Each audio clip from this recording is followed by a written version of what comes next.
গণপুঞ্জ কোনো কিছু বলছে না। গণপুঞ্জ তো মনে করেন আমার ছেলে ভিতর আছে, আর গণপুঞ্জ তো কুস্তা কোন আছে যাইতে পারবো না যাইতে পারতো না। এটা কিতা করবো, দেশের পরিস্থিতি খারাপ, অন্যান্য দেশের মধ্যে যুদ্ধ লাগছে। আমাদের তো একটা জানো নিরাপত্তা আছে, একটা বিমানে 500 700 2000 1000 মানুষ নিয়ে যাইতেছে। তারারও সবারও তো একটা জানো নিরাপত্তা আছে। এর জন্য বিমান কালকে ফ্লাইটটা বাতিল করছে।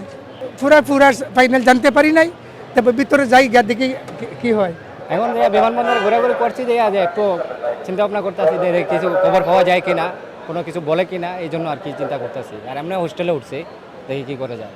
ব্যক্তিগত আর পার্সোনালি হোস্টেলে উঠছি, বিমানবন্দর কর্তৃপক্ষ কোনো কিছু দেয় নাই, আমাদের কোনো সুযোগ সুবিধা দেয় নাই। মন্ত্রণালয় থেকে এখানে বলছিল যে আমাদের সুযোগ সুবিধা করে দিবে, থাকার জায়গা বা প্লাস শহরের কথা কিছু করে দেয় নাই। আমরা ব্যক্তিগত হোস্টেলে আছে রুম নিয়ে, যে জায়গায় যাই 1000 টাকার হোটেল, এই জায়গায় 3000 টাকা দিয়ে রুম নিয়ে আসছি আমরা।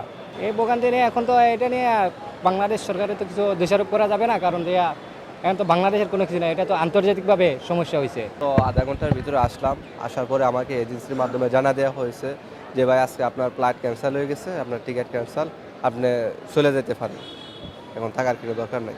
আগে থেকে কনফার্ম করা হয় নাই, কিন্তু এমন জানানো হয়েছে যে শিওর হইতেও পারে না হইতে পারে, কি এরকম জানানো হয়েছে। ভিসার মেয়াদ তো 3 মাসের মেয়াদ আছে, তারপরে নেক্সট টাইম তারও বাড়ানো হবে। গণপুঞ্জ কোনো কিছু বলছে না।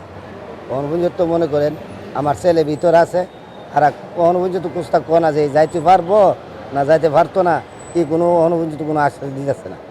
এই গণপুঞ্জ তো মনে করি ভিতরে ফোলা ওদের পরে ফোন দিতেছে যাবো। আমার তো গণপুঞ্জ তো বুকিং কার্ড বা অন্য কিছু কোনো কিছুই আমার দিতেছে না। গণপুঞ্জ তো আমার বসে চলেছে, কিতা করতাম আমি কিছু কারো 1 ঘন্টা বইয়া দেহ, তোমার তো ফ্লাইট তো 3:20 পর্যন্ত তুমি অপেক্ষা করো, এরপরে দেখা যাক কিতা হইব। কি বই আমি আমার প্রতি আশ্বাস দিয়ে আমি বইতে পারছি না। আগে তুমি আমার প্রথম বলছে, আমি কালকে যখন নিউজ দেখছি তখন বলছি যে ভাই আমাদের টিভিতে এমন কইতাছে যে যামো জ্ঞানী ফিরা এমন লাগে পরে এই ধরনের কোনো কিছুই তো না। আপনার তাড়াতাড়ি যাত্রী নিয়ে এয়ারপোর্ট থাকতে হইব, কেলেকা টাইম মতো ফ্লাইট দিব। অন তো ভাই আইসের তো আমরা তো এই অবস্থা নিয়ে ফিরে নিচ্ছি।